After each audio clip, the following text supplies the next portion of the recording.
আমন্ত্রণ রাতের বাংলাদেশের শুরুতেই জানাবো শিরোনাম। রাজনৈতিক অর্থনৈতিক অধিকার নিশ্চিত না হলে কাজে আসবে না সংস্কার, মন্তব্য তারেক রহমানের। দুর্নীতি রোধে প্রাথমিক শিক্ষায় জোর দেওয়ার তাগিদ। জবাবদিহিতা ছিল না বলেই দেশ থেকে লক্ষ লক্ষ কোটি টাকা পাচার হয়ে গেছে, দেশের মানুষের সম্পদ পাচার হয়ে গেছে। সবকিছুকে যদি দেশের মানুষের চাওয়া অনুযায়ী যদি নিয়ন্ত্রণের মধ্যে আনতে হয়, অবশ্যই জবাবদিহিতাকে আমাদের তৈরি করতে হবে, প্রতিষ্ঠিত করতে হবে। আদানির সঙ্গে বিদ্যুৎ চুক্তি পর্যালোচনায় কমিটি গঠনের নির্দেশ হাইকোর্টের। অন্যায্য চুক্তি হলে কেন বাতিল হবে না জানতে চেয়ে রুল। আদানি গ্রুপের সাথে যে দর কষাকষি হয়েছিল, যত আপনার তথ্য উপাত্ত আছে, ডকুমেন্টস আছে, সেইগুলো 1 মাসের মধ্যে আদালতের সামনে উপস্থাপনের জন্য নির্দেশ দিয়েছে। দলের বিচারের বিধান রেখে কাল উপদেষ্টা পরিষদে উঠছে ট্রাইব্যুনাল আইনের সংশোধনী। প্রয়োজনীয় সংস্কার শেষে দ্রুত নির্বাচন, জানালেন আসিফ নজরুল। 100 বছর লাগালেও ছাত্র জনতা হত্যায় আওয়ামী লীগের বিচার হতে হবে, বললেন হাসনাত আব্দুল্লাহ। ভয় ভীতিহীন দেশ গড়তে কাজ চলছে, জানালেন প্রেস সচিব। ছাত্র আন্দোলনের বিপক্ষে গিয়ে তারা দাঁড়িয়েছে অফিসিয়ালি, তারা কিন্তু এখনো বহাল তবিয়তে আছে। প্রত্যেকটা অপরাধীর বিচার হওয়া উচিত। প্রয়োজনে ছেলে একটা দেশের জন্য দিছি, প্রয়োজনে আর একটা রেডিয়াস। যদি এটাও কভার না হয়, বাপ আছে। 3 দিনের মধ্যে রাজধানীতে ব্যাটারি রিকশা বন্ধের নির্দেশ হাইকোর্টের। ঢাকাকে বাসযোগ্য করতে পিআইবির অনুষ্ঠানে নানা পরামর্শ। সচিবালয়ে উপদেষ্টাদের সঙ্গে আলোচনার পর তিতুমিরের আন্দোলন স্থগিত। দাবি পর্যালোচনায় 7 কর্মদিবসের মধ্যে কমিটি গঠন। এছাড়াও রাতের বাংলাদেশে থাকছে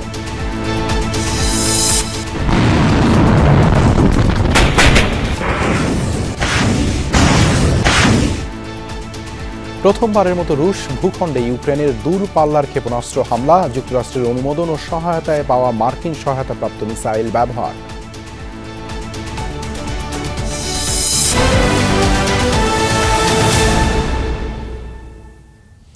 এতক্ষণ শিরোনাম দেখছিলেন, সঙ্গে আছি দেবাশিস রঞ্জন সরকার। ক্লিক সিলিং ফ্যান, বিভিন্ন মডেলের কত ডিজাইন। ওয়াও, ক্লিক ফ্যান, প্রশান্তির হাওয়া ছড়িয়ে যাবে সবখানে। মানুষের রাজনৈতিক ও অর্থনৈতিক অধিকার নিশ্চিত না হলে কোনো সংস্কারই কাজে আসবে না বলে মন্তব্য করেছেন বিএনপির ভারপ্রাপ্ত চেয়ারম্যান তারেক রহমান। রাজধানীর ডিপ্লোমা ইঞ্জিনিয়ার্স ইনস্টিটিউটে ঢাকা বিভাগীয় প্রশিক্ষণ কর্মশালায় ভার্চুয়ালি যুক্ত হন তিনি। বলেন, আওয়ামী লীগের 17 বছর জবাবদিহিতা ছিল না বলেই গুম, খুন, অর্থপাচার, লুটপাট ও নিশি রাতের নির্বাচন হয়েছে। সবকিছু ঠিক করতে হলে সুষ্ঠু ভোটের বিকল্প নেই। বিএনপি ঘোষিত রাষ্ট্র কাঠামো মেরামতের 31 দফা ও জনসম্পৃক্ততা বিষয়ে ঢাকা বিভাগীয় প্রশিক্ষণ কর্মশালা। এতে ভার্চুয়ালি যুক্ত হয়ে নেতাকর্মীদের বিভিন্ন প্রশ্নের জবাব দেন তারেক রহমান।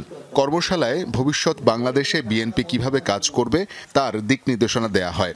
সারা দেশের মানুষের মাঝে সচেতনতা সৃষ্টিতে ঢাকা বিভাগের নেতাকর্মীদের মাঝে প্রশিক্ষণ সামগ্রী তুলে দেয়া হয়। কর্মশালা শেষে নেতাকর্মীদের উদ্দেশ্যে বক্তব্য রাখেন তারেক রহমান। বলেন, দেশের মানুষের রাজনৈতিক ও অর্থনৈতিক অধিকার নিশ্চিত করা না গেলে সংস্কার কোনো কাজে আসবে না। যে আমরা যাই করি না কেন, দেশের মানুষের রাজনৈতিক এবং অর্থনৈতিক অধিকার যদি আমরা প্রতিষ্ঠিত করতে না পারি, কোনো সংস্কার কাজে লাগবে না। যার যা ইচ্ছা করে চলে যাবে সেটি করা যাবে না। সেটা যেই হোক, সরকার হোক, বিরোধী দল হোক, যে কোনো রাজনৈতিক দল হোক, রাজনৈতিক কর্মী হোক, উপজেলার চেয়ারম্যান হোক, পৌরসভার চেয়ারম্যান হোক, কাউন্সিলর হোক, মেম্বার হোক, যেই হোক না কেন, প্রত্যেকের একটি জবাবদিহিতা থাকতে হবে জনগণের কাছে। তারেক রহমান বলেন, জবাবদিহিতা ছিল না বলেই আওয়ামী লীগের সময় গুম, খুন, লুটপাট, নিশিরাতের নির্বাচন ও বিদেশে অর্থ পাচার হয়েছে। বিএনপি জনগণের কাছে জবাবদিহিতা নিশ্চিত করবে। জবাবদিহিতা ছিল না বলেই দেশ থেকে লক্ষ লক্ষ কোটি টাকা পাচার হয়ে গেছে, দেশের মানুষের সম্পদ পাচার হয়ে গেছে। এই সব কিছুকে যদি আমাদের ঠিক করতে হয়, সব কিছুকে যদি দেশের মানুষের চাওয়া অনুযায়ী যদি নিয়ন্ত্রণের মধ্যে আনতে হয়, অবশ্যই জবাবদিহিতাকে আমাদের তৈরি করতে হবে, প্রতিষ্ঠিত করতে হবে, এবং সেটি একমাত্র সম্ভব সঠিক ভোট প্রয়োগের অধিকার প্রতিষ্ঠার মাধ্যমে। বিএনপি ঘোষিত ৩১ দফার মধ্যে প্রাথমিক শিক্ষা, স্বাস্থ্য, দুর্নীতি ও বেকারত্ব দূর করার উপর গুরুত্ব দেন ভারপ্রাপ্ত চেয়ারম্যান। প্রাইমারি শিক্ষার উপরে আমাদেরকে সবচাইতে বেশি জোর দিতে হবে। যুক্তরাজ্যের NHS এর আদলে আমরা স্বাস্থ্য ব্যবস্থাকে সাজাতে চাই। শিক্ষিত বেকার যারা আছে তাদেরকে আমরা 1 বছর পর্যন্ত একটি কমফোর্ট দিব। ভাষা শিক্ষা সহ আমরা ট্রেনিং দেব, যাতে করে পরবর্তীতে এই মানুষগুলো খুব সহজেই বিভিন্ন দেশে কাজের সংস্থান করে নিতে সক্ষম হন। ৩১ দফাকে দেশের মানুষের কাছে পৌঁছে দিতে নেতাকর্মীদের নিরলসভাবে কাজ করার নির্দেশ দেন তারেক রহমান। সেই উঠান বৈঠকের প্রস্তুতি নিতে হবে। শওকত মঞ্জু শান্ত, যমুনা নিউজ, ঢাকা। ক্ষমতায় যাওয়ার জন্য নয়, রাষ্ট্রের স্থিতিশীলতার জন্যই নির্বাচিত সরকার প্রয়োজন, এমন মন্তব্য করেছেন বিএনপির মহাসচিব মির্জা ফখরুল ইসলাম আলমগীর। বলেন, পতিত আওয়ামী স্বৈরাচারের দোসররা এখনও নানামুখী ষড়যন্ত্র করছে। এই ষড়যন্ত্র মোকাবেলায় জাতীয় ঐক্যের বিকল্প নেই।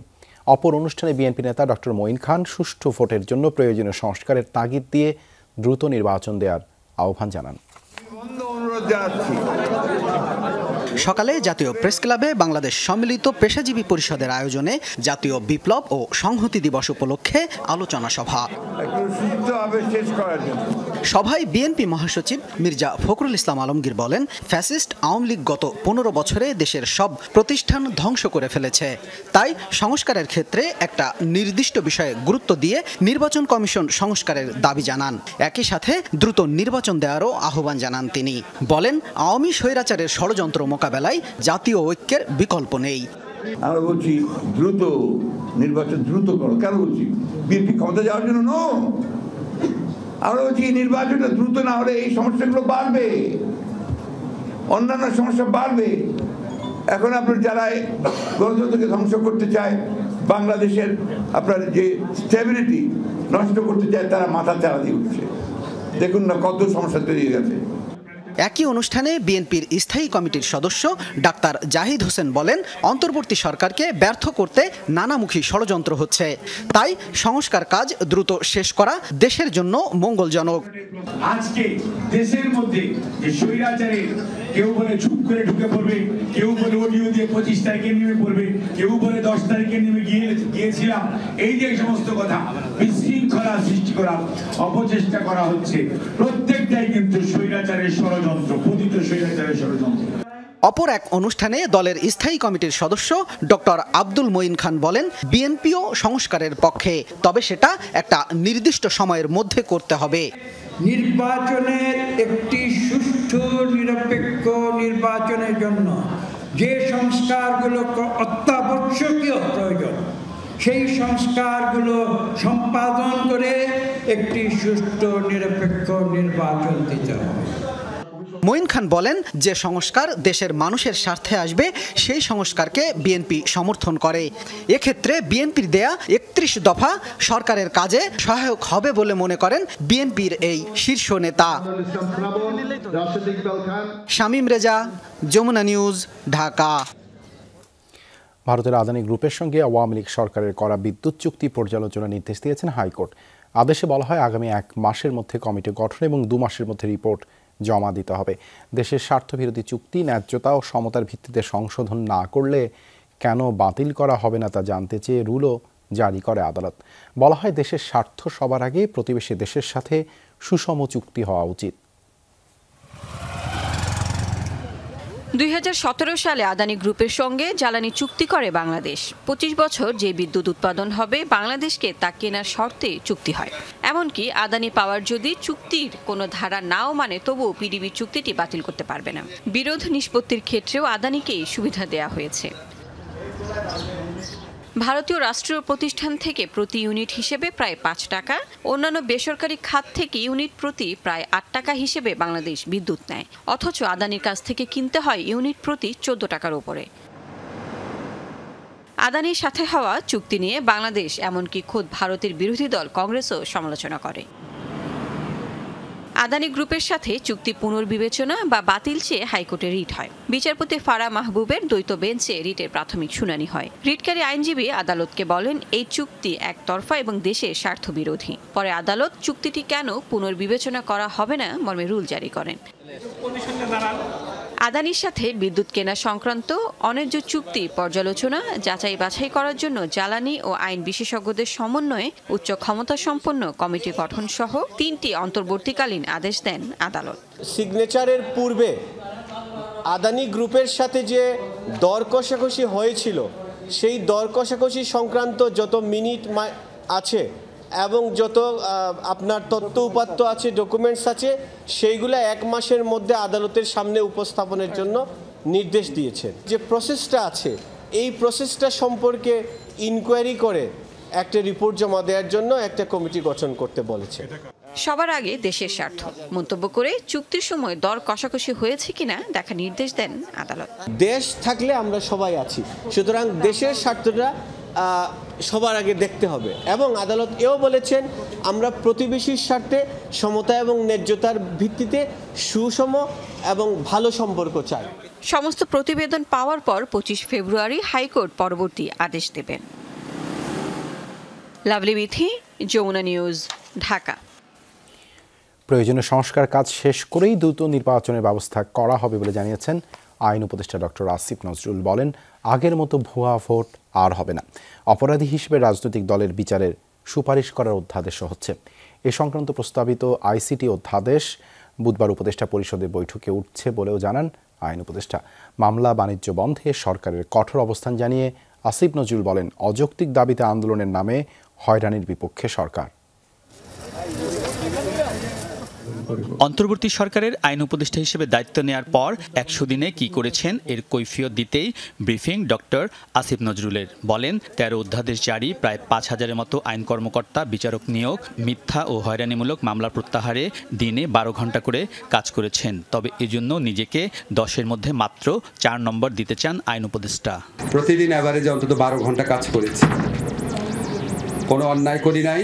অপরাধী হিসেবে রাজনৈতিক দলের বিচারে আন্তর্জাতিক অপরাধ ট্রাইব্যুনাল আইসিটি আইন সংশোধন করে অধ্যাদেশ জারি করা হচ্ছে। আইন উপদেষ্টা জানান, বুধবার উপদেষ্টা পরিষদের বৈঠকে অধ্যাদেশ পাশ হলে রাজনৈতিক দলের বিচারে সুপারিশ করতে পারবে ট্রাইব্যুনাল। আদালতকে সেভাবে সরাসরি ক্ষমতা দেওয়া হয়নি, বলা হয়েছে আদালত যদি মনে করে, আদালতের সেই অথরিটি থাকবে, আদালত যদি মনে করে তাহলে প্রয়োজনীয় ব্যবস্থা, শাস্তিমূলক ব্যবস্থা গ্রহণ করার জন্য তারা সুপারিশ করতে পারবে, কনসার্ন অথরিটির কাছে সুপারিশ করবে। স্বরাষ্ট্র মন্ত্রণালয় আছে, তারপর আপনার ধরেন আমাদের পলিটিক্যাল পার্টি অর্ডিন্যান্স আছে, নির্বাচন কমিশন আছে। আগামীকাল উপদেষ্টা পরিষদের মিটিংয়ে সেই অ্যামেন্ডমেন্টটা তোলা হবে। উপদেষ্টা পরিষদ গ্রহণ করলে সম্ভবত বৃহস্পতিবারের মধ্যে এটা আইনে পরিণত হবে। উপদেষ্টা বলেন, বিভিন্ন জায়গায় মামলা বাণিজ্য হচ্ছে, এর বিরুদ্ধে কঠোর ব্যবস্থা নেবে সরকার। যারা হয়রানিমূলক মামলা করছেন, মিথ্যা মামলা করছেন এবং বাণিজ্যমূলক মামলা করছেন, কাউকে কাউকে থ্রেটও দেওয়া হচ্ছে যে টাকা না দিলে মামলা করা হবে। আপনারা কিছু মনে রেখেন, আমি যদি এই মন্ত্রণালয়ে থাকি, আপনাদের কিভাবে শাস্তি দেওয়া যায় সেটার আইন আমি খুঁজে বের করব। যৌক্তিক দাবি ছাড়াই রাস্তা অবরোধ করে আন্দোলন হচ্ছে, এর বিরুদ্ধে সরকার সামনে আরো কঠোর হবে বলে সতর্ক করেছেন উপদেষ্টা। ট্রেনের মধ্যে ইট মেরে আপনার নারী শিশু তাদেরকে আহত করা হচ্ছে, এটা কি ধরনের আন্দোলন?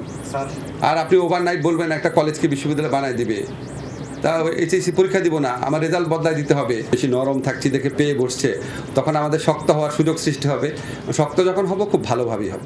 ভারতের সাথে বন্দি বিনিময় চুক্তি থাকলেও শেখ হাসিনা যেন অন্য দেশে চলে না যায়, এজন্য রেড অ্যালার্ট জারি করা হয়েছে। ফোন কলে নানা বার্তা দিয়ে শেখ হাসিনা কর্মীদের বিপদে ফেলছে বলেও অভিযোগ উপদেষ্টার। আপনি আপনার বৃহত্তর পরিবারকে নিয়ে কাউকে না জানিয়ে যেভাবে পালিয়ে গেলেন, আর আমাদের যে প্রতিনিয়ত উস্কান, এই বিক্ষোভ করার জন্য, উস্কানিমূলক কাজ করার জন্য, সন্ত্রাসমূলক কাজ করার জন্য, এই ব্যাপারে আপনার নিজের ব্যাখ্যা কি? উনি ওনার ভাগ্নে টাগ্নে তাদেরকে এই সরকার পতনের 2-3 দিন আগে নিরাপদে পাঠিয়ে দিয়েছিলেন কেন? ওনার যারা নেতাকর্মী আছে তাদের উচিত ওনার পার্সোনাল জবাবদিহিতা চাওয়া। নির্বাচন ও সংস্কার প্রসঙ্গে ডক্টর আসিফ নজরুল বলেন, সংস্কার শেষ করেই নির্বাচন দিবে সরকার। যৌক্তিক সময়ের বাইরে একদিনও ক্ষমতায় থাকতে চান না তারা। আমরা মোস্ট এসেনশিয়াল কিছু সংস্কার করে যত দ্রুত সম্ভব নির্বাচন দেব। আমরা খালি জাস্ট এই জিনিসটা চাই না যে আপনার আগের মতো কোনো ভুয়া নির্বাচন হোক। অন্তর্বর্তীকালীন সরকারে যারা আছেন ওনাদের অধিকাংশই যত তাড়াতাড়ি সম্ভব নিজের পেশায় ফিরে যাওয়ার জন্য আগ্রহী। জুলাই গণহত্যায় 1 জুলাই থেকে 5 আগস্ট পর্যন্ত সকল ফৌজদারি মামলা প্রত্যাহার করেছে আইন মন্ত্রণালয়। বাতিল হচ্ছে সাইবার নিরাপত্তা আইনের মত প্রকাশের স্বাধীনতার মামলাও। আলমগীর স্বপন, যমুনা নিউজ, ঢাকা। অনুশোচনাবিহীন খুনি ফ্যাসিস্টদের বিচার অবশ্যই করতে হবে বলে জানিয়েছেন প্রধান উপদেষ্টার প্রেস সচিব শফিকুল আলম। অন্যদিকে বৈষম্য বিরোধী ছাত্র আন্দোলনের আহ্বায়ক হাসনাত আবদুল্লাহ বলেছেন, আওয়ামী লীগের বিচার বর্তমানে প্রাসঙ্গিক, দলটি নির্বাচনে অংশ নিতে পারবে কিনা সেটা মোটেই প্রাসঙ্গিক নয়। জাতীয় জাদুঘর মিলনায়তনে নতুন বাংলাদেশ নিয়ে এক আলোচনা অনুষ্ঠানে এসব কথা বলেন তারা। অনুষ্ঠানে আরও কথা বলেন শহীদ পরিবারের সদস্য, শিক্ষক, অভিনয়শিল্পী সহ আরও অনেকে। প্রধান উপদেষ্টার প্রেস সচিব শফিকুল আলমকে প্রশ্ন করতে গিয়ে জাতীয় জাদুঘর মিলনায়তনে রীতিমতো হট্টগোল শুরু হয়। বিকেলে সেখানে ছিল কি চাই নতুন বাংলাদেশের শীর্ষক ফোরাম আলোচনা। প্রেস সচিব শফিকুল আলম বলেন, যেসব ফ্যাসিস্টের হাতে শহীদের রক্ত লেগে আছে তাদের বিচার অবশ্যই করতে হবে। খুনিদের কৃতকর্মের জন্য যেমন অনুশোচনা নেই, তেমনি তারা তৎপর অপপ্রচার চালাতে। যাদের হাতে রক্ত আছে, যারা এই ফ্যাসিজম এনাবল করেছে, তাদের আগে বিচার হতে হবে। আস্তে আস্তে কথা বলা শুরু হওয়ার কারণে এরা এখন বড় একটা গল্প নিয়ে আসছে। এদের মধ্যে কোনো অনুশোচনা নাই, বরঞ্চ ওরা একটা বড় একটা গল্প নিয়ে আসছে। কি 3000 পুলিশ মারা গেছে, তারা যে নির্মমভাবে খুন করেছে সেটাকে তারা জাস্টিফাই করার চেষ্টা করছে। আলোচনায় অধ্যাপক সলিমুল্লাহ খান ঢাকা বিশ্ববিদ্যালয় শিক্ষক সমিতির বিচার দাবি করেন। ঢাকা বিশ্ববিদ্যালয় শিক্ষক সমিতি গত 15 বছরে কি ভূমিকা পালন করেছে এটা বলুন। তাদের কি বিচার হওয়া উচিত নয়? ছাত্র আন্দোলনের বিপক্ষে গিয়ে তারা দাঁড়িয়েছে অফিসিয়ালি, তারা কিন্তু এখনো বহাল তবিয়তে আছে। প্রত্যেকটা অপরাধীর বিচার হওয়া উচিত। ডক্টর মাহাদি আমিন বলেন, বর্তমান সরকারের উচিত 4টি ক্ষেত্রে দ্রুত সংস্কার করে নির্বাচনের আয়োজন করা। 4টা সংস্কার আছে, যেটা আমাদের একত্রিতগত প্রস্তাবনা আছে: নির্বাচন কমিশন, আইন শৃঙ্খলা বাহিনী, জনপ্রশাসন এবং বিচার বিভাগ। এই 4টা সংস্কারে যতটুকু নির্বাচন আয়োজনের সাথে প্রয়োজনীয় ওনারা ততটুকু করবেন, বাকিটুকু ওনারা রেখে দিবেন এবং পরবর্তীতে যে নির্বাচিত সরকার আসবে, যার জনগণের ম্যান্ডেট থাকবে, জনগণের ক্ষমতার প্রতিফলনে ম্যান্ডেট এসে তারা প্রতিপালন করবে। শহীদ জাহিদ হোসেনের বাবা জাহাঙ্গীর হোসেন ছেলের কথা বলতে গিয়ে আবেগ আপ্লুত হয়ে পড়েন। প্রয়োজনে ছেলে একটা দেশের জন্য দিছি, প্রয়োজনে আর একটা রেডিয়াস। যদি এটাও কভার না হয়, বাপ আছে।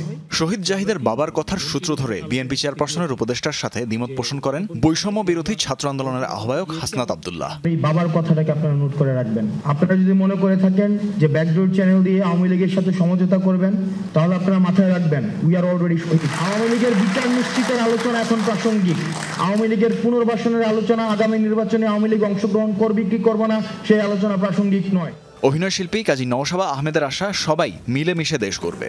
আমি তো সিসিমপুর করতাম, সিসিমপুরের ইকরি ছিলাম আমি। সিসিমপুরে একটা বাঘ ছিল, একটা ভূত ছিল, একটা শেয়াল ছিল, তারা সকলেই একসাথে সিসিমপুরে আনন্দের সাথে থাকে। আমি ঠিক সেরকম একটা বাংলাদেশ চাই। প্রশ্নোত্তর পর্বে খানিক হট্টগোলের পর অনুষ্ঠান স্থল ছাড়েন আলোচকরা। তানভীর মৌসুম, যমুনা নিউজ, ঢাকা।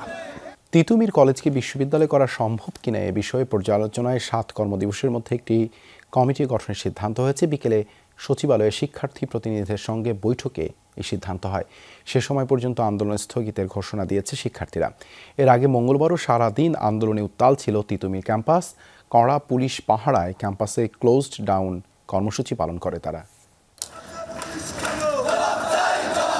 স্বতন্ত্র বিশ্ববিদ্যালয়ের দাবিতে অনড় তিতুমীর কলেজের আন্দোলনরত শিক্ষার্থীরা। তিতুমীর ঐক্যের ব্যানারে শিক্ষার্থীদের আজ ছিল ক্লোজড ডাউন কর্মসূচি।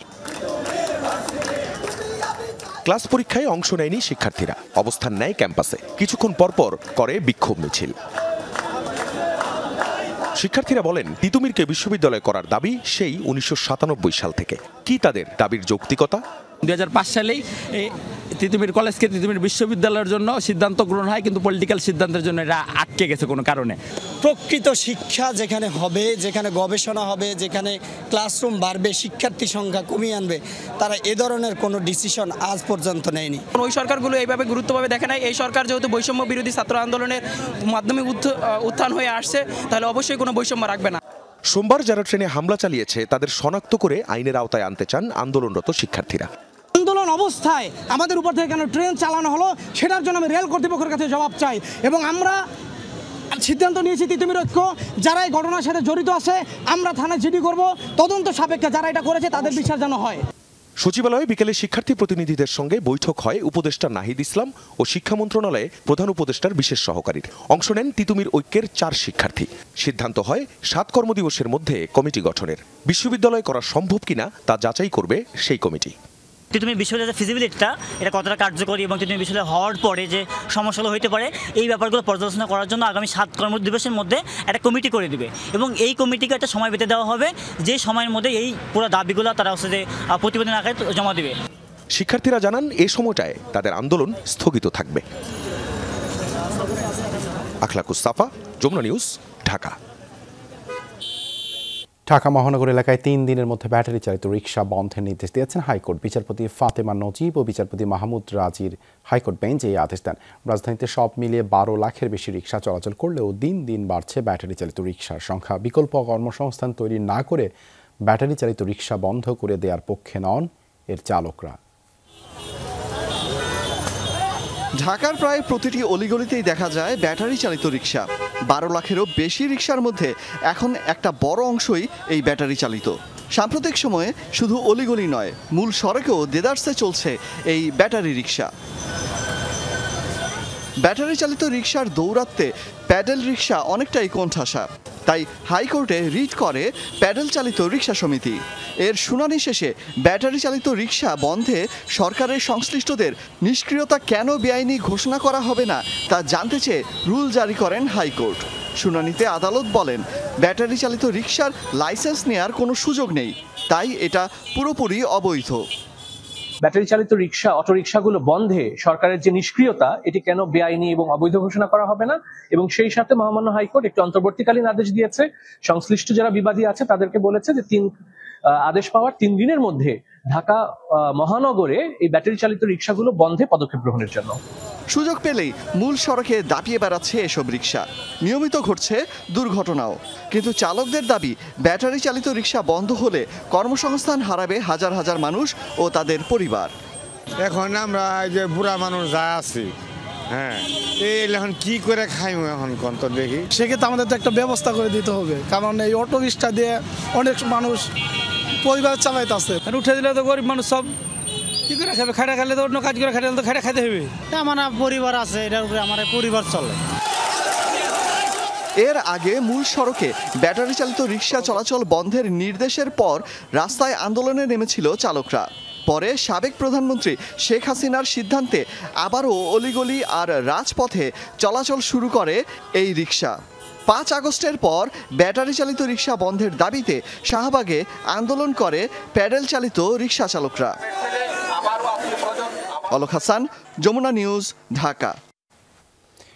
জাহাঙ্গীরনগর বিশ্ববিদ্যালয়ে ব্যাটারি চালিত রিকশার ধাক্কায় এক শিক্ষার্থী নিহত হয়েছেন। রাতে ক্যাম্পাসে নতুন কলা ভবনের এলাকায় এই ঘটনা ঘটে। প্রত্যক্ষদর্শীরা জানান, রাস্তা পার হওয়ার সময় মার্কেটিং বিভাগের শিক্ষার্থী আফসানা রাচিকে ধাক্কা দেয় দ্রুত গতির একটি ব্যাটারি চালিত রিকশা। গুরুতর অবস্থায় প্রথমে বিশ্ববিদ্যালয় মেডিকেল সেন্টার, পরে এনাম মেডিকেল কলেজ হাসপাতালে নেওয়া হয় তাকে।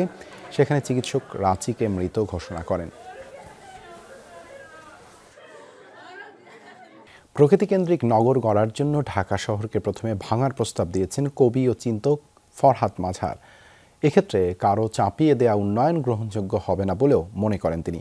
বিকেলে নগর ইশতেহার বিষয়ক আলোচনায় অন্যান্য আলোচকরা বলেন, প্রায় 2 কোটি মানুষ রাজধানীর অধিবাসী হলেও কেউই নাগরিক হতে পারছে না। শহরকেন্দ্রিক উন্নয়ন বন্ধ করলেই এমন পরিস্থিতি থেকে উত্তরণ ঘটবে বলেও আশা প্রকাশ করেন তারা। প্রেস ইনস্টিটিউট অব বাংলাদেশে ছিল ন্যায্য নগরীর উন্নয়ন বিষয়ক সেমিনারের আয়োজন। রাজধানীকে বসবাসযোগ্য করাই এর মূল লক্ষ্য। আলোচনায় অংশ নিয়ে নগরবাসীর নিরাপত্তা, যাতায়াত ব্যবস্থা ও প্রকৃতি রক্ষায় করণীয় তুলে ধরেন বক্তারা। আলোচকরা বলেন, গণ অভ্যুত্থানের পরও দেশে সিন্ডিকেট চলছে, যা দুঃখজনক। নগর উন্নয়নে সিন্ডিকেটের বিষয়টি উঠে আসে আলোচনায়। আগের যে ব্যবস্থাগুলো রয়েছে, তো কিছু হলো চেঞ্জ হয়েছে, তবে আগেরটাই হলো এখনো বহাল তবিয়তে আছে।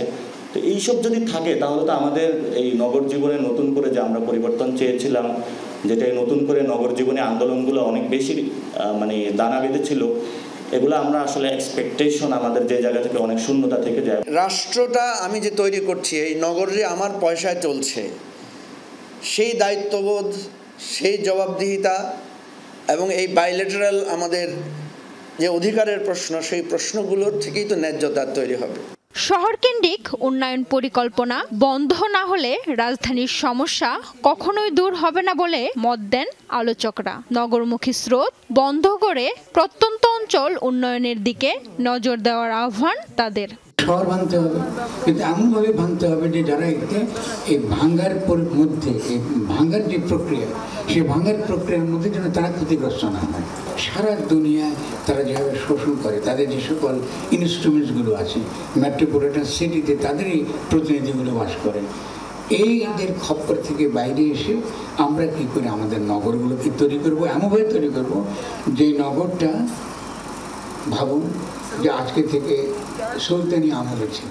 ন্যায্য নগরী গড়ে তুলতে হলে নাগরিকদের নিজ নিজ জায়গা থেকে সচেতন হওয়ার আহ্বানও জানানো হয় দুদিন ব্যাপী এই সেমিনার থেকে। কিন্তু দিন শেষে নগর পরিকল্পনা একটি রাজনৈতিক প্রক্রিয়া। সৌরভী সায়দা, যমুনা নিউজ, ঢাকা। দেশের অর্থনৈতিক অবস্থা ভয়াবহ, লাগামহীন অনিয়ম দুর্নীতিতে পর্যদুস্ত সব খাত। এই অবস্থা থেকে টেনে তুলতে নানামুখী উদ্যোগ চলমান রয়েছে বলে জানিয়েছেন অর্থ উপদেষ্টা ডক্টর সালেউদ্দিন আহমেদ। সংবাদ সম্মেলনে বলেন, নিয়ম নীতি না মানার কারণেই ব্যাংক খাতের এই পরিণতি। দুষলেন সাবেক গভর্নরকেও। উচ্চ মূল্যস্ফীতির জন্য দুঃখ প্রকাশ করে উপদেষ্টা জানান, এটি নিয়ন্ত্রণে নানামুখী উদ্যোগ নেওয়া হয়েছে। আগের সরকারের রাজনৈতিক ও অহেতুক প্রকল্প বাতিল করার কথাও জানান অর্থ উপদেষ্টা। গ্রাহকদের আস্থায় এখনো ফেরেনি ব্যাংক খাত। চাইবা মাত্র গ্রাহকরা পাচ্ছে না অর্থ। মূল্যস্ফীতি এখন আকাশচুম্বী, আয়ের সঙ্গে মিলছে না ব্যয়ের হিসাব। অন্তর্বর্তী সরকারের 100 দিন উপলক্ষে অর্থনীতির বর্তমান অবস্থা এবং করণীয় জানাতে সাংবাদিকদের মুখোমুখি অর্থ উপদেষ্টা ডক্টর সালেউদ্দিন আহমেদ। সঙ্গে ছিলেন অর্থ বিভাগ ও আর্থিক প্রতিষ্ঠান বিভাগের সচিব ও এনবিআর চেয়ারম্যান। গুরুত্ব পায় মূল্যস্ফীতি, ব্যাংক বিমা, রাজস্ব ব্যবস্থাপনা, পুঁজিবাজার, বিদেশি ঋণ, উন্নয়ন প্রকল্প সহ নানা দিক। মূল্যস্ফীতি নিয়ে হতাশা প্রকাশ করেন অর্থ উপদেষ্টা। বলেন, নিয়ন্ত্রণে উদ্যোগের কমতি নেই। 1000 টাকা নিয়ে যাবেন, ওখানে যদি দেখেন যে ছোট্ট একটা সে ব্যাগের মধ্যে কতটা বাজার সব কিছু করতে পারে না, এটা ফ্যামিলি কত আপনার সে করে, তাই না? সেটা আমিও টের পাই, সবাই একটা টের পাই। আমি ধরো সেই জন্য আমিও তো বাজারে যাই, আমারও তো দুঃখ লাগে সবারই, এবং সাধারণ মানুষের জন্য ডিফারেন্ট হয়ে। ব্যাংক খাতের সবচেয়ে বড় সমস্যা হচ্ছে নিয়ম নীতি না মানা। এমন মন্তব্য করে উপদেষ্টা বলেন, আগে ব্যাংকের নিরীক্ষা রিপোর্টগুলো গভর্নর এবং ডেপুটি গভর্নররা আটকে দিতেন, ইচ্ছা মতো নেওয়া হতো ব্যবস্থা। সংকট হলেও এখন কোনো ব্যাংক বন্ধ করবে না সরকার। কিছু কিছু ব্যাংক আছে একেবারে মানে খুঁড়িয়ে চলবে, কিন্তু আমাদের ঠিক আসলে কোনো ব্যাংক কিন্তু বন্ধ করে দেওয়া কোনো, আমরা বাংলাদেশটা ডোমিনো এফেক্ট হয়। অডিট রিপোর্ট নাকি গভর্নরের অ্যাপ্রুভাল লাগবে না, ডেপুটি গভর্নর, সেটা কেন? এর কোনো উদ্দেশ্য আছে? বাংলাদেশে আর্থিক খাত, এসব ব্যাংকের খাতে সবচেয়ে বড় সমস্যা হলো আমাদের প্রুডেন্সিয়াল নর্ম আর ম্যানেজমেন্ট নর্ম পরিপালন করে না। রাজনৈতিকভাবে নেওয়া উন্নয়ন প্রকল্প বাতিল করবে সরকার, স্পষ্ট করে উপদেষ্টা জানান। বড় অঙ্কের অর্থ ব্যয় করে অনেক প্রকল্প নেওয়া হয়েছে যার সুফল নেই। রাজনৈতিক বিবেচনা বা অহেতুকভাবে নেওয়া হয়েছে, এবং আমি এবং প্ল্যানিং আমরা বসি, তার প্রোগ্রেস কত। কর ফাঁকি ধরতে কাজ শুরু করেছে সরকার, জানান। আলাদা করা হবে কর প্রশাসন ও কর নীতি। উপদেষ্টা বলেন, ব্যবসায়ীদের হয়রানি করা হচ্ছে না, যারা অভিযোগ করছে তারা সঠিক রাস্তায় ছিল না। যারা রিয়েল ব্যবসায়ী লেভেল প্লেইং ফিল্ডে কাজ করতে চায়, ওদের দিতে হওয়ার কোনো কারণ নেই। দিতে হচ্ছে যারা অনেক কিছু করেছে, সেটা কালকে গভর্নরের তো কি যেন কে নাকি কারা নাকি সব টাকাই নিয়ে চলে গেছে, তার দিতে হওয়ার যে টাকাই পায় নাই। অর্থ উপদেষ্টা মনে করেন, সাফল্যের সূর্য উদিত হয়েছে, সংস্কার উদ্যোগগুলো মুছে ফেলা যাবে না, দেশের মানুষই প্রতিরোধ গড়ে তুলবে। রিমন রহমান, যমুনা নিউজ, ঢাকা। আগে ভুয়া মামলা করত পুলিশ, এখন করে জনগণ। এই মন্তব্য করেছেন স্বরাষ্ট্র উপদেষ্টা অবসরপ্রাপ্ত লেফটেন্যান্ট জেনারেল মোহাম্মদ জাহাঙ্গীর আলম চৌধুরী। দুপুরে চট্টগ্রামের দামপাড়া পুলিশ লাইন্সে গণমাধ্যমের সাথে মত বিনিময়কালে এই কথা বলেন তিনি। আমরা সবার জন্য তো আমাকে বন্দর উন্মুক্ত, অন্য দেশের জাহাজ আসছে অসুবিধা কি? আমার খালি একটা দেশের জাহাজ আছে, আমরা কি কারো কাছে বন্দি নাকি? আমি যে খালি তারই সেবা করব? আমার দেশ ওপেন, সবার জন্য খোলা। আওয়ামী লীগের সভাপতিমণ্ডলীর সদস্য এবং সাবেক মন্ত্রী কামরুল ইসলামকে নিউ মার্কেট থানার মামলায় 8 দিনের রিমান্ড দিয়েছেন আদালত। সকালে মেট্রোপলিটন ম্যাজিস্ট্রেট মোহাম্মদ জিয়াদুর রহমানের আদালত এই আদেশ দেন। এর আগে কড়া নিরাপত্তায় কামরুল ইসলামকে ঢাকার সিএমএম আদালতে হাজির করে পুলিশ। তাকে 10 দিনের রিমান্ডে নেয়ার আবেদন জানায় পুলিশ। শুনানি শেষে আদালত 8 দিনের রিমান্ড মঞ্জুর করেন। সোমবার রাতে রাজধানী উত্তরা থেকে তাকে গ্রেপ্তার করে পুলিশ। কামরুল ইসলামের বিরুদ্ধে নিউ মার্কেট ছাড়াও বিভিন্ন থানায় হত্যাসহ একাধিক মামলা রয়েছে। আন্তর্জাতিক অপরাধ ট্রাইব্যুনালের মামলায় ও আসামি আওয়ামী লীগ নেতা কামরুল ইসলাম।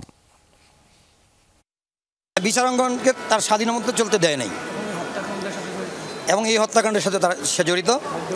এবং খাদ্যমন্ত্রী থাকাকালীন আপনারা সবাই জানেন আন্তর্জাতিক মহলে এই বাংলাদেশের ভাবমূর্তি নষ্ট করেছেন উনি।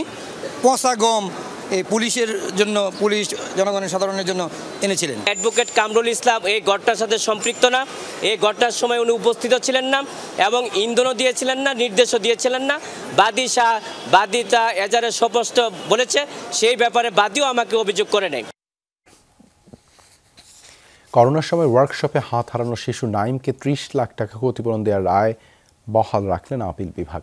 3.5 বছর আগে হাত হারানো ব্রাহ্মণবাড়িয়ার আশুগঞ্জ উপজেলার নাইম হাসান নাহিদকে 30 লাখ টাকা ফিক্সড ডিপোজিট করে দিতে আদেশ দেন প্রধান বিচারপতি সৈয়দ রেফাত আহমেদের নেতৃত্বাধীন আপিল বিভাগ। 10 বছর পর নাইম হাসান নাহিদ ডিপোজিটের টাকা উত্তোলন করতে পারবে। একই সঙ্গে শিশুটি এইচএসসি পাস না করা পর্যন্ত তাকে প্রতি মাসে 7,000 টাকা করে দিতে বলা হয় ভৈরবের নূর ইঞ্জিনিয়ারিং ওয়ার্কশপের মালিককে। এদিকে রাজধানীর বাড্ডার সাতারকুলের ইউনাইটেড মেডিকেল কলেজ হাসপাতালে খতনার জন্য অজ্ঞান করা শিশু আয়ান আহমেদের মৃত্যুর ঘটনার তদন্তে গঠিত কমিটি 8 মাসেও প্রতিবেদন দাখিল না করায় উষ্মা প্রকাশ করেন হাইকোর্ট। 2025 সালের 12 জানুয়ারির মধ্যে তাদের তদন্ত প্রতিবেদন দিতে বলা হয়েছে। আমি ডাইনা দেল খাইতে পারি না, লিখতে পারি না, আমার খুব কষ্ট। আমি যখন দোয়া করি আমার মতন নিচে তো আর কোনো আমার মতন ভয় হয় না। আজকে নঈম তার যন্ত্রণার কিছুটা লাঘব হবে, যন্ত্রণার তো লাঘব হবে না। ডান হাতের দিকে তাকাইলে আপনি বুঝেন তো তার ডান হাত নাই। এই বেদনা, এই কঠিন যন্ত্রণা কি ভোলা যায়? সে ডান হাত দিয়ে ভাত খেত, লিখতো, কত খেলাধুলা করতো, এখন সে কিছুই করতে পারে না। 30 লাখ টাকা কিছু না। প্রায় 5 বছর বিচার কাজ থেকে বিরত রাখা হাইকোর্টের সেই 3 বিচারপতি অবশেষে পদত্যাগ করেছেন। রাষ্ট্রপতির আদেশক্রমে মঙ্গলবার আইন মন্ত্রণালয়ের সচিব শেখ আবু তাহের স্বাক্ষরিত প্রজ্ঞাপনে এই তথ্য জানানো হয়। প্রজ্ঞাপনে বলা হয়, সুপ্রিম কোর্টের হাইকোর্ট বিভাগের বিচারপতি সালমা মাসুদ চৌধুরী, বিচারপতি কাজী রেজাউল হক ও বিচারপতি AKM জহিরুল হক নিজেরাই পদত্যাগ করেছেন। সংবিধানের 96-4 অনুচ্ছেদ মতে রাষ্ট্রপতিকে উদ্দেশ্য করে স্বাক্ষরযুক্ত পত্র যোগে স্বীয় পদত্যাগ করেছেন তারা। রাষ্ট্রপতি তাদের পদত্যাগপত্র গ্রহণ করেছেন।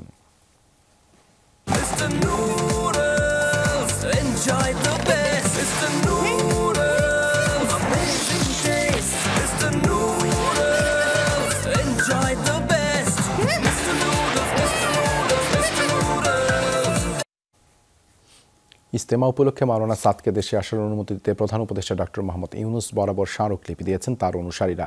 ডক্টর ইউনুসের সাথে দেখা করতে সকালে কাকরাইল মসজিদ থেকে রাষ্ট্রীয় অতিথি ভবন যমুনার দিকে রওনা হন সাদপন্থীরা। পথেই পুলিশ বাধা দেয়। এ সময় রাস্তায় বসে পড়েন তারা। বলেন, ষড়যন্ত্র এবং বৈষম্যমূলকভাবে তাদের মুরব্বীকে আসতে দিচ্ছে না একটি পক্ষ। পরে মাওলানা সাদকে বাংলাদেশে আসার আর্জি জানিয়ে স্মারকলিপি নিয়ে 10 সদস্যের একটি প্রতিনিধি দল যমুনায় যায়। সেখানে প্রধান উপদেষ্টার প্রেস সচিব শফিকুল আলম তাদের সাথে কথা বলেন, গ্রহণ করেন স্মারকলিপি। জানান, আলেম ওলামাদের কথা শুনে প্রধান উপদেষ্টাকে অবহিত করা হবে। আশ্বস্ত করেন শিগগিরই তাদের দাবি নিয়ে বৈঠক হবে। আমাদের মেহমান আসতে কেন ওনারা বাধা দিবে? মাওলানা সাদ সাহেবের অনুসারীদেরকে যে ইজতেমা দেওয়া হলো, ওই ইজতেমাতে উনি আসবেন, বয়ান করবেন, এটা তো ইনসাফের কথা। কিছু লোকের মিথ্যাচারিতার কারণে উনি আসতে পারতেছে না। আলোচনা তো চলছে, সেখানে তো এখন এই ফাইনাল কিছু তো আর হয়নি। আর আমরা ওনাদের স্মারকলিপিটা নিয়ে মাননীয় প্রধান উপদেষ্টার কাছে দেখি এরপরে যেটা পরবর্তীতে করা যাবে। যুক্তরাষ্ট্রের অনুমোদনের পর প্রথমবারের মতো দূরপাল্লার ক্ষেপণাস্ত্র ব্যবহার করে রুশ ভূখণ্ডে হামলা চালালো ইউক্রেন। ব্যবহার করা হয়েছে মার্কিন সহায়তাপ্রাপ্ত আর্মি ট্যাকটাইল মিসাইল সিস্টেম। রুশ প্রতিরক্ষা মন্ত্রণালয় জানায়, মঙ্গলবার দেশটির পশ্চিমাঞ্চল ব্রায়ান্স্কের সামরিক স্থাপনা লক্ষ্য করে অন্তত 6টি মিসাইল ছুঁড়ে ইউক্রেন, যার মধ্যে 5টি আকাশ প্রতিরক্ষার মাধ্যমে প্রতিহতের দাবি করেছে মস্কো। ক্ষেপণাস্ত্রগুলোর ধ্বংসাবশেষের কারণে আগুন লেগে যায় সামরিক ওই স্থাপনাটিতে। তবে হতাহত কিংবা ক্ষয়ক্ষতির কোনো তথ্য প্রকাশ করেনি ক্রেমলিন। কিয়েভের দাবি, পুতিন বাহিনীর অস্ত্রাগার টার্গেট করেই চালানো হয়েছে হামলা।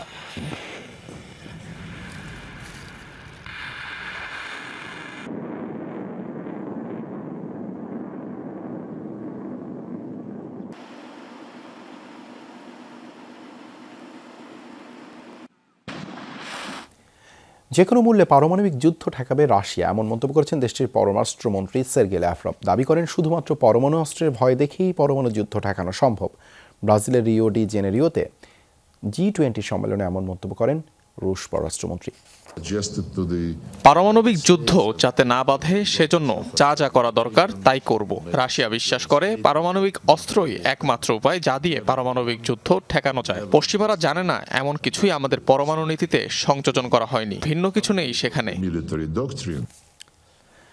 ভয়াবহ বায়ু দূষণে বিপর্যস্ত ভারত। রাজধানী দিল্লি সহ আশেপাশের বেশ কয়েকটি এলাকায় জারি করা হয়েছে অরেঞ্জ অ্যালার্ট। ঘন কুয়াশা আর ধোঁয়ায় ছেয়ে গেছে পুরো দিল্লি। বৈশ্বিক আবহাওয়া সূচক AQI অনুযায়ী শহরটির বাতাসের মান 495, যা সবচেয়ে বাজে অবস্থা নির্দেশক। কোনো কোনো স্থানে এই সূচক পৌঁছেছে 500 পর্যন্ত। বিপজ্জনক অবস্থায় কারণেই বাতিল করা হয়েছে বেশ কয়েকটি ফ্লাইট ও রেল চলাচল। ছুটি দিয়ে দেওয়া হয়েছে স্কুল, কলেজ, বিশ্ববিদ্যালয়। ঘন কুয়াশায় দেখা দিয়েছে তীব্র যানজট। দূষণ ছড়িয়েছে অমৃতসর, চণ্ডীগড়, হরিয়ানা সহ অন্যান্য রাজ্য।